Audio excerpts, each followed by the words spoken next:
Halo guys, selamat datang kembali di Rush Cinema.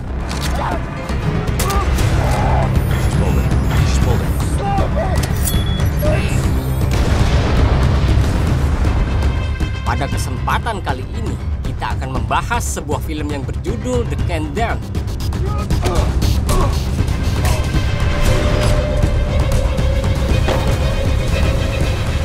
Film ini menceritakan tentang seorang narapidana yang merupakan mantan pasukan khusus yang akan dihukum mati karena telah menjunuh 3 orang. Dan kini beliau harus mendekam di penjara selama hidupnya. Lalu beliau pun dibeli oleh seorang produser TV kaya raya untuk dibawa ke sebuah pulau terpencil dan akan melakukan hal yang brutal. Tanpa basa-basi lagi, langsung saja kita simak alur ceritanya.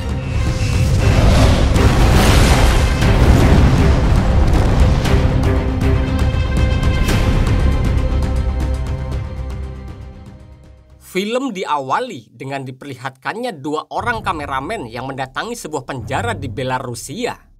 Maksud dari kedatangan mereka adalah untuk membeli para napi terkuat yang dijatuhi hukuman mati.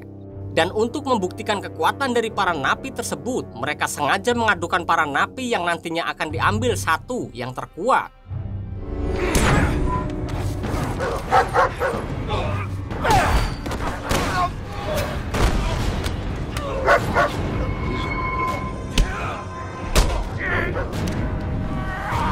Di tengah pertarungan, terlihat liputan si kameramen terhubung ke sebuah studio yang berada di pulau terpencil. Dan adegan pertarungan tersebut juga disaksikan oleh seorang produser kaya yang bernama Ian Brackell. Brackell yang melihat hal itu pun langsung menyuruh si kameramen untuk membeli napi yang memenangkan pertarungan tersebut. Karena Brackell sangat berambisi untuk membuat sebuah film kekerasan yang real tanpa editan sedikit pun. Dengan menjadikan 10 napi terpidana mati dari berbagai penjara di seluruh dunia sebagai pemainnya. Push it, people, push it. Somewhere, someone on this planet. Site's getting 700 hits per minute. Kemudian Brackell menyuruh semua anak buahnya menyiapkan potongan video semua pertarungan yang dijadikan sebagai iklan. Karena Brackell sudah mendapatkan 10 napi yang dia inginkan. Dan Brackell akan memulai film tersebut dalam waktu 22 jam lagi. Brackell juga akan menayangkan film pertarungan antara hidup dan mati tersebut secara langsung di internet agar lebih aman. Bill's got a new 30. I want you to run that across every sex fight. Where to put it? Is that solo ready? Keesokan harinya, Brackell menemui temannya yang bernama Goldie Goldman yang bertanggung jawab atas semua kamera yang terpasang di pulau itu. Kemudian Brackell meminta Goldie agar segera memasang kamera di setiap penjuru di pulau sebelum para napi dibawa ke sana. Namun Goldie mengatakan kalau mereka tidak mempunyai banyak waktu untuk memasang kamera di semua penjuru pulau. Sehingga ada beberapa tempat yang tidak terpasang kamera termasuk markas mereka. Tetapi Goldie sudah menyiapkan kameramen untuk merekamnya secara langsung. Basically bigger than Farm Aid meets We Are the World. And I'm supposed to. Here's the really cool thing. I got these all stars. Because you're the best. Setelah itu, Brackell menemui pacarnya yang bernama Julie untuk bersiap karena dia akan melakukan wawancara. Di sesi wawancara, si wartawan bertanya kepada Brackell bagaimana dia akan menayangkan acara ini secara langsung. Karena sangat tidak mungkin jika menayangkan siaran langsung di televisi di pulau terpencil ini. Lalu Brackell menjawab bahwa dia akan menayangkan siaran langsung tersebut dari internet. Dan setiap orang yang mau menonton filmnya harus menggunakan kartu kredit.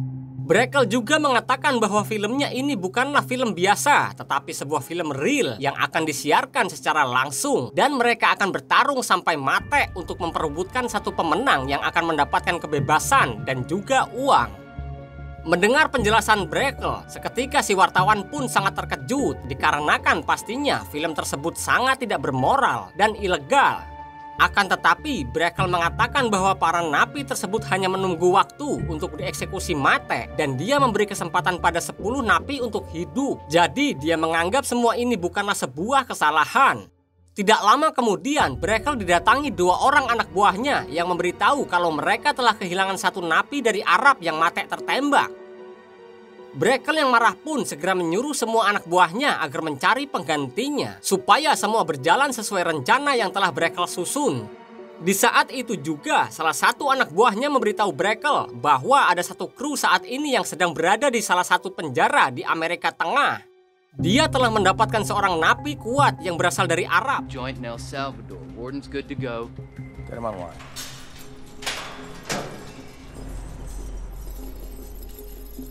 Di dalam penjara El Salvador, Amerika Tengah, terlihat seorang napi berambut panjang yang beringas sehingga dia dikurung di sel terpisah dan harus dirantai. Hashim.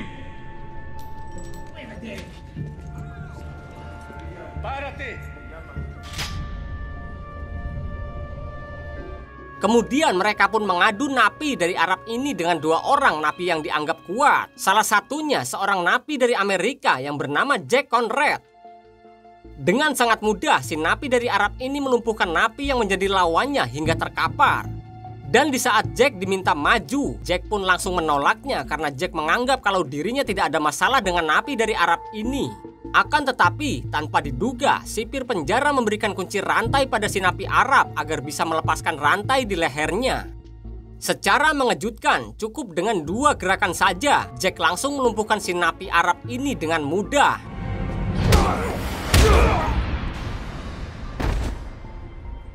Brackle yang melihat ini pun langsung membeli Jack karena Brackle tahu kalau ada pemain dari Amerika, siaran live-nya akan sangat ramai. I got this guy. He's perfect. Clean him up, spray him down. I'm gonna love to hate this couple. Keesokan harinya, 10 napi dibawa ke sebuah pulau karena mereka akan menjalani pertarungan antara hidup dan mati di pulau tersebut.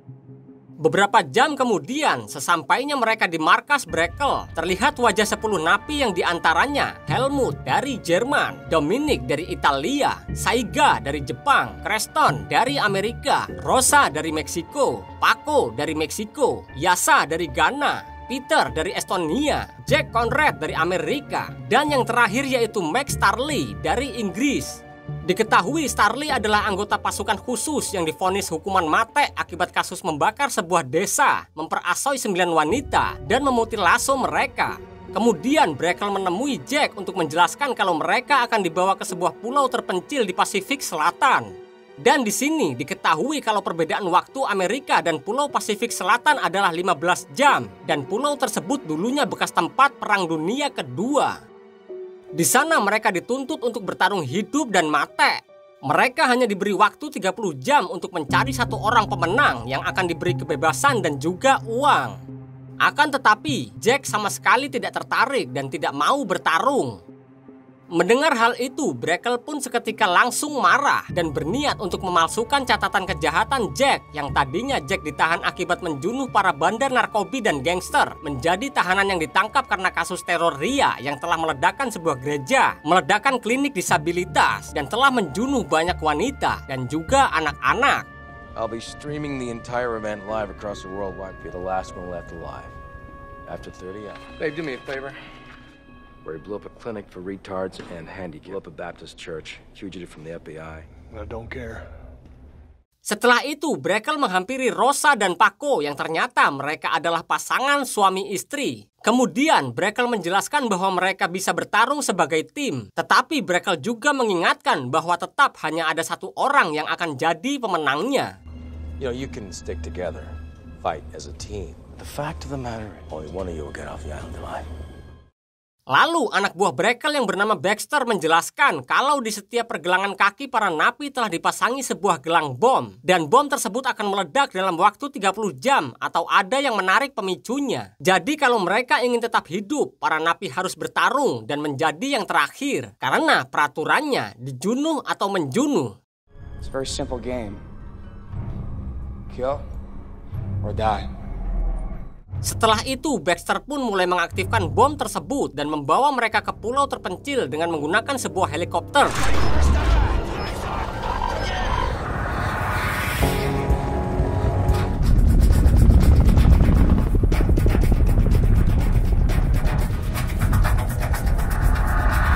Sementara itu, Brackle yang sudah berada di markasnya meminta semua anak buahnya untuk bersiap menayangkan siaran langsung. Karena sebentar lagi para napi akan segera tiba di pulau tersebut. Arcel, I can hold up. Hey, no. Bella, give me some old school. Bella? Yeah, I was born ready. Bella, cue the music. Di saat yang bersamaan juga, Jack tidak sengaja melihat markas Brackle yang juga ada di pulau itu. Lalu Jack memastikan arah markas Brackle yang bertujuan agar lebih mudah Jack menemukannya nanti.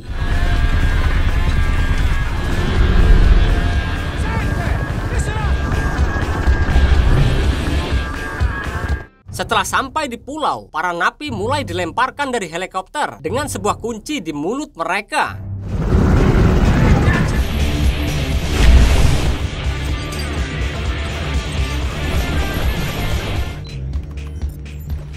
Namun pada saat Dominic dilempar, dirinya justru mendarat di atas kayu bekas dermaga yang membuatnya mati seketika. Oops.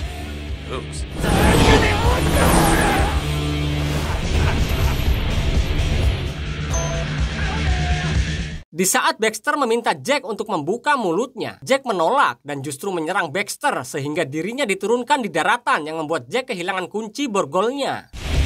Open your mouth! Yeah! You dumb son of a...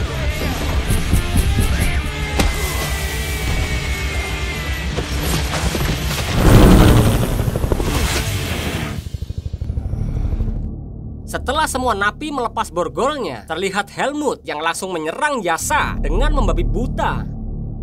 Melihat Yasa yang sudah tidak berdaya, Helmut pun mencoba untuk memperasoinya.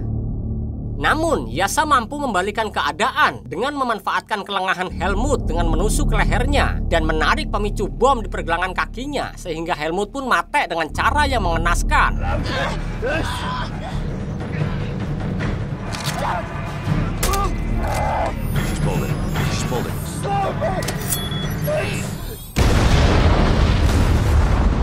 Di markas, terlihat Brackle dan semua anak buahnya bersorak melihat adegan itu, dan jumlah penonton sekarang sudah mencapai 5 juta orang. You know how many households watch the Super Bowl? 5 million users. People, Brett.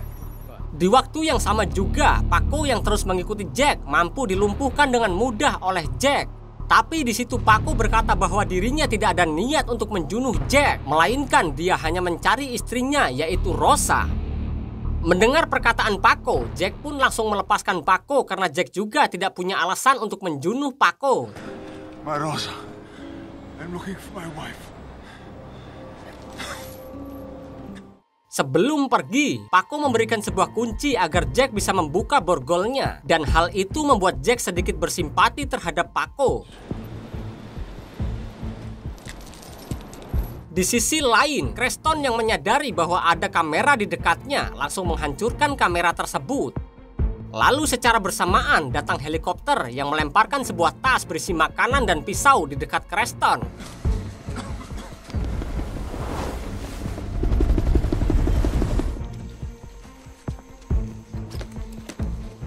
Namun saat Creston sedang makan roti, dia dikagetkan dengan kedatangan Saiga yang tiba-tiba menyerangnya. Cameras, this location.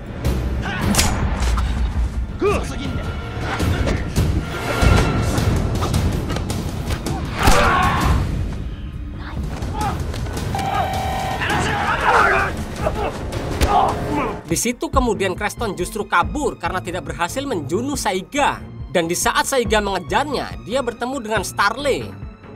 Melihat hal itu, Starley langsung mencoba menawarkan Saiga untuk bekerja sama, sehingga mereka bisa dengan mudah menghabisi napi lain. Dan setelah mereka berhasil menjunuh semua napi, barulah mereka menentukan siapa pemenangnya. Mendengar tawaran Starley masuk akal, Saiga pun langsung menyetujuinya. Alliance, you and me. Look better on you. Sementara itu, Jack yang sedang mencari markas Brackle tiba-tiba dihadang oleh Peter yang tanpa basa-basi langsung menyerang Jack. Got 2 cons right on top. Hey, Brett.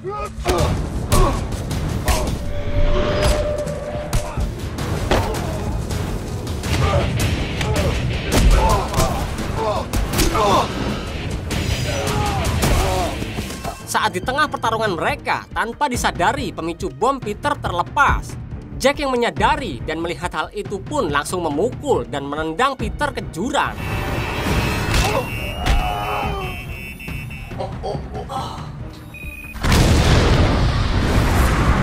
Setelah pertarungan Jack dan Peter, kini jumlah penonton tembus 12 juta orang dan siaran langsung tersebut tidak hanya disaksikan oleh warga biasa. Siaran tersebut juga disaksikan oleh seorang anggota FBI yang bernama Wilkins dari Amerika. Saat ini dia berusaha mencari tahu tempat mereka bertarung karena 2 dari 10 peserta adalah orang Amerika. Namun tidak lama kemudian, Wilkins dihampiri bawahannya yang memberitahu informasi tentang Jack yang ternyata Jack adalah mantan seorang pasukan khusus dan nama asli dari Jack adalah Jack Riley. Menurut informasi, Jack menghilang setahun belakangan tanpa mengabari siapapun termasuk kekasihnya yang bernama Sarah Cavanaugh.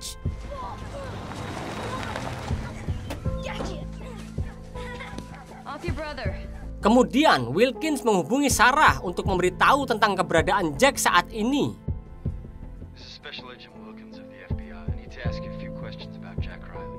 Mendengar perkataan Wilkins, Sarah pun langsung bergegas pergi ke sebuah bar milik teman Jack untuk menonton siaran langsung tersebut. Sesampainya di bar, seketika Sarah dibuat terkejut setelah melihat catatan kasus Jack. Namun Sarah tidak percaya begitu saja dan dia yakin bahwa semua itu hanyalah kebohongan. Bombed a clinic for the handicapped and the mentally retarded. It's a lie.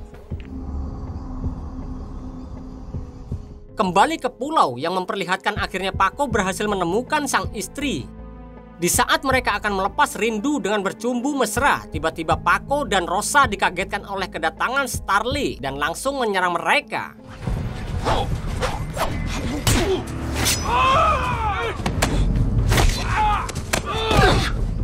Setelah Paco berhasil melumpuhkan Starly, tiba-tiba Saiga sudah menangkap Rosa yang membuat Paco lengah. Kelengahan itu mampu dimanfaatkan oleh Starly yang langsung mematahkan kaki Paco.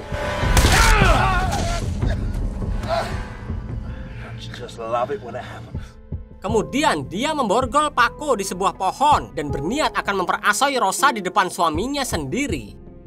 Rosa yang terus melawan membuat Starly emosi sehingga dia memperasoi Rosa dan menjunuhnya di depan mata kepala Paco.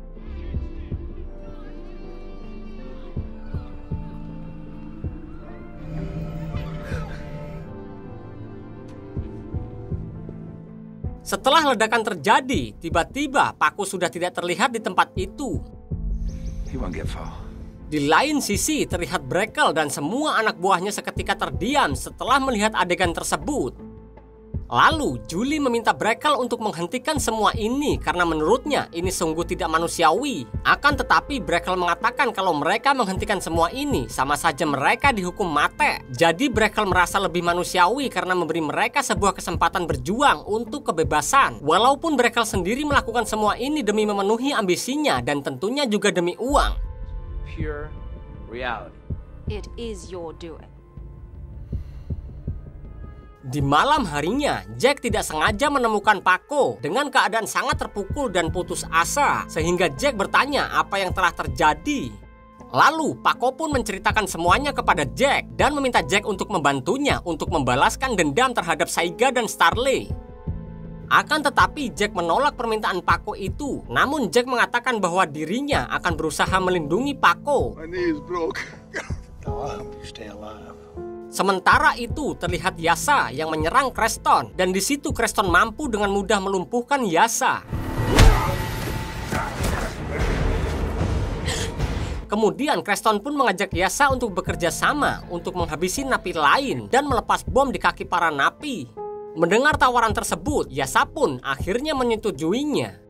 Melihat hal itu, Brackle pun merasa sangat kesal karena para napi mulai banyak yang berteman. Sehingga Brackle menyuruh Baxter untuk memberi Starly dan Saiga sebuah senjata karena dia tahu adegan akan lebih seru jika mereka dipersenjatai.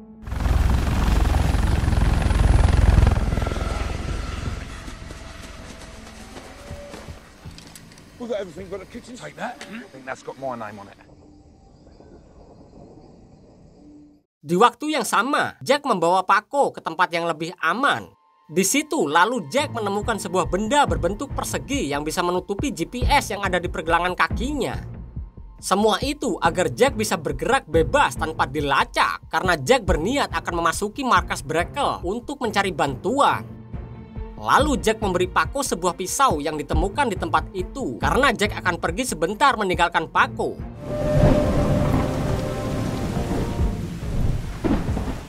Di saat yang bersamaan juga, seorang anak buah Brackle memberitahunya bahwa mereka telah kehilangan sinyal Jack. Setelah itu, Goldie yang melihat keberadaan Jack yang mendekat ke markas mereka. Brackle meminta Baxter untuk segera mencari Jack.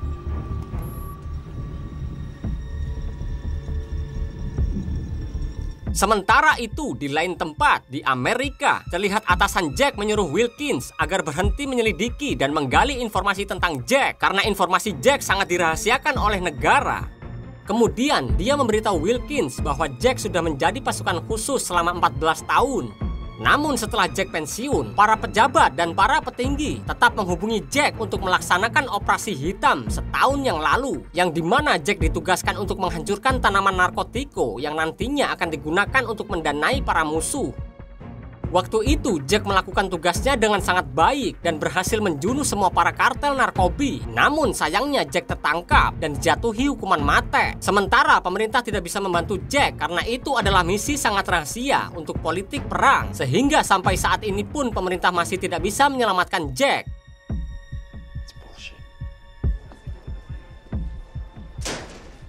Kembali ke Pulau Pasifik Selatan yang memperlihatkan Jack yang saat ini sudah berhasil menyusup memasuki markas Brackle dan mulai melumpuhkan satu persatu penjaga yang ada di sana.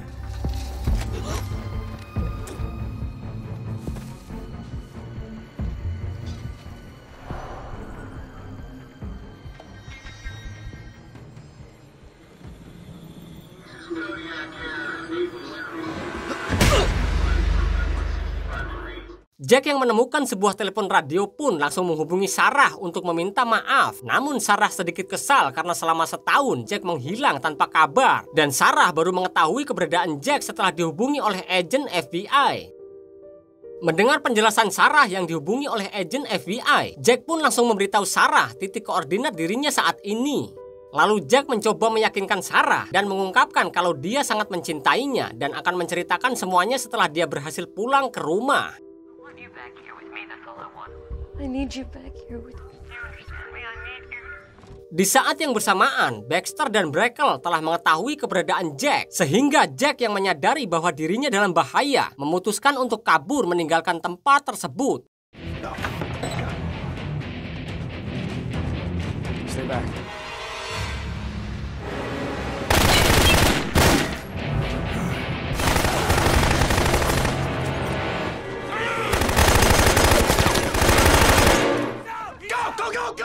Di tempat lain, Sarah yang mendapatkan titik koordinat Jack segera menghubungi Wilkins untuk memberikan titik koordinat tersebut.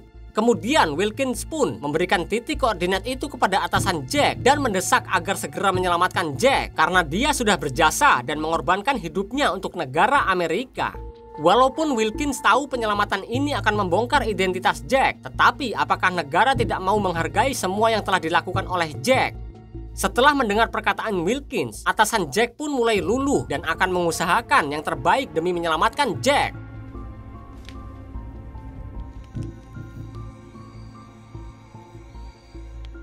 Di waktu yang sama juga, Creston dan Yasa terlihat sedang bermesraan. Saat Creston menceritakan tentang kisah hidupnya, tanpa disadari Yasa telah menarik pemicu bom di kaki Creston. Lalu Yasa pun pergi berlari meninggalkan Creston sebelum pada akhirnya ledakan pun terjadi.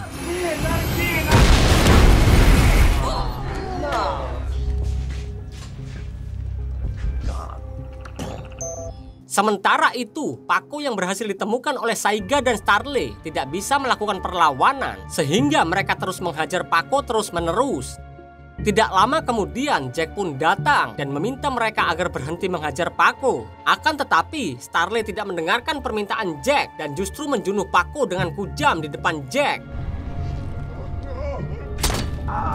We got nothing in common, you and me. You're not done yet? Burn, baby, burn! Terlihat Jack yang tidak bisa membantu Paco karena jarak yang cukup jauh. Tapi saat ini Jack akan mengikuti permainannya setelah melihat Paco yang sudah dianggap sebagai teman telah dihabisi dengan kujam. Keesokan harinya, Jack menemukan sebuah besi bekas di bawah jembatan. Kemudian dia langsung mengikat besi itu di lengannya menggunakan lakban.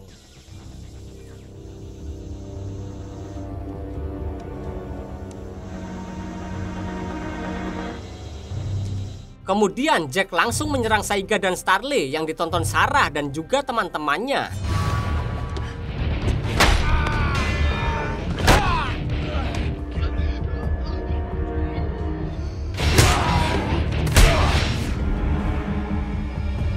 Di saat Jack berlari dan bersembunyi di dalam bekas bunker, tiba-tiba dia diserang oleh Yasha, yang dimana hal itu justru menyelamatkan Jack dari anak panah Starly.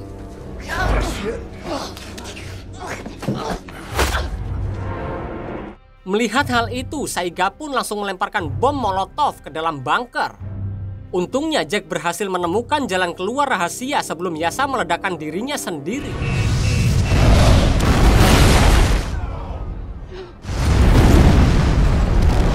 Terlihat semua orang yang melihat adegan tersebut menganggap bahwa Jack sudah mati. Begitupun Saiga dan Starly. Sehingga Starly dan Saiga pun langsung bertarung untuk memperebutkan juara.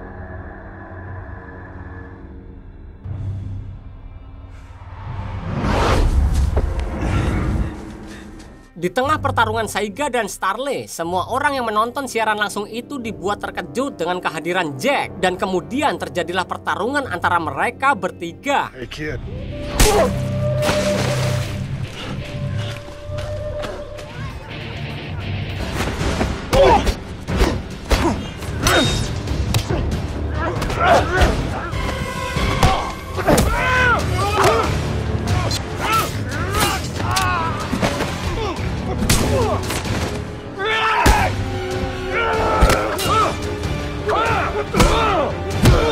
Melihat Saiga mati di tangan Jack, Starly pun kabur dan masuk ke dalam gua.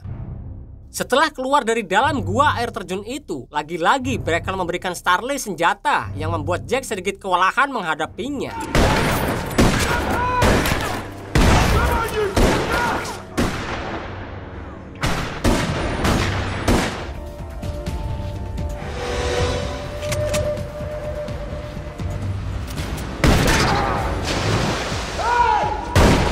Di saat Starly sedang mencari Jack, dia dikagetkan dengan kemunculan seorang kameramen yang membuatnya harus mati ditembak Starly.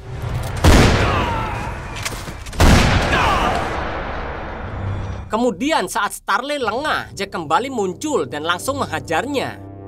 Terlihat Jack yang tergelincir akibat menghindari serangan dari Starly, yang dimana hal itu membuat Jack tidak sadarkan diri, sehingga Starly dan semua orang menganggap Jack telah mati.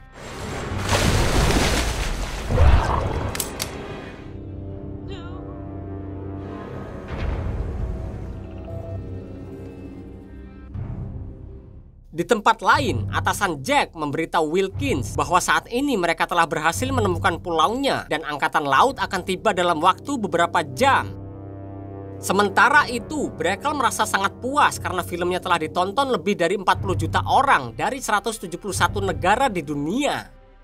Tidak lama kemudian, Baxter memberitahu Brackle bahwa keberadaan mereka saat ini telah terdeteksi oleh FBI dan angkatan laut sudah mulai bergerak untuk menangkap mereka. Mendengar perkataan Baxter, Brackle pun memutuskan untuk segera pergi dari pulau itu menggunakan helikopter yang sudah standby di pulau tersebut. Sementara semua anak buahnya harus menunggu jemputan selanjutnya. Goldie yang tidak sengaja mendengar percakapan mereka seketika langsung meluapkan kekecewaannya kepada Brackle dan meminta untuk membawa semua kru pergi dan juga membayar semua karyawan di sana sesuai perjanjian di awal. Namun Brackle yang tidak mau menepati janjinya langsung menyuruh Baxter untuk segera menghabisi Goldie.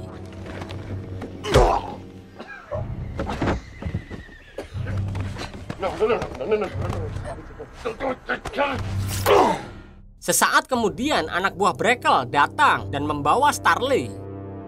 Lalu Brackle melepaskan bom yang terikat di pergelangan kakinya dan memberi Starly kebebasan. Kemudian Starly menagih janji Brackle bahwa dia akan memberikan uang sebagai hadiah untuk sang pemenang. Namun di sini Brackle kembali melanggar janjinya karena menurut Brackle, Starly menang berkat bantuannya. Semua itu tanpa mereka sadari, Jack yang terbangun dari pingsannya segera pergi menuju markas Brackle. Starly yang merasa sudah ditipu oleh Brackle melampiaskan kemarahannya dengan menghabisi semua anak buah Brackle yang ada di sana secara membabi buta.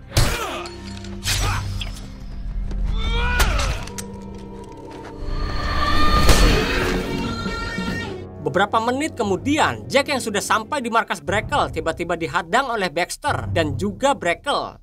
Tapi tentunya mereka sama sekali bukanlah tandingan Jack.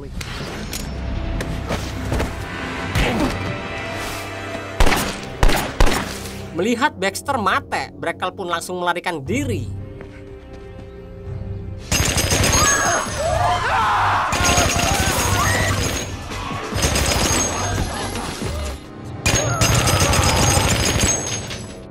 Di saat yang bersamaan juga, terlihat Starley sudah menghabisi semua anak buah Brackle. Ketika Starley akan menghabisi Julie, tiba-tiba Jack sudah ada di belakangnya dengan tepat waktu.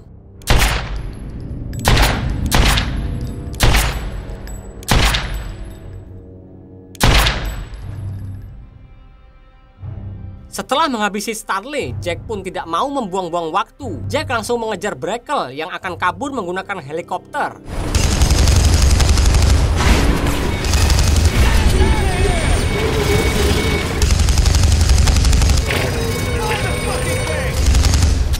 Di saat Jack mulai putus asa karena dia menganggap Brackle berhasil lolos, tiba-tiba Julie datang dan memberikan bom bekas kaki Starley dan segera melemparkan bom itu ke dalam helikopter yang ditumpangi Brackle.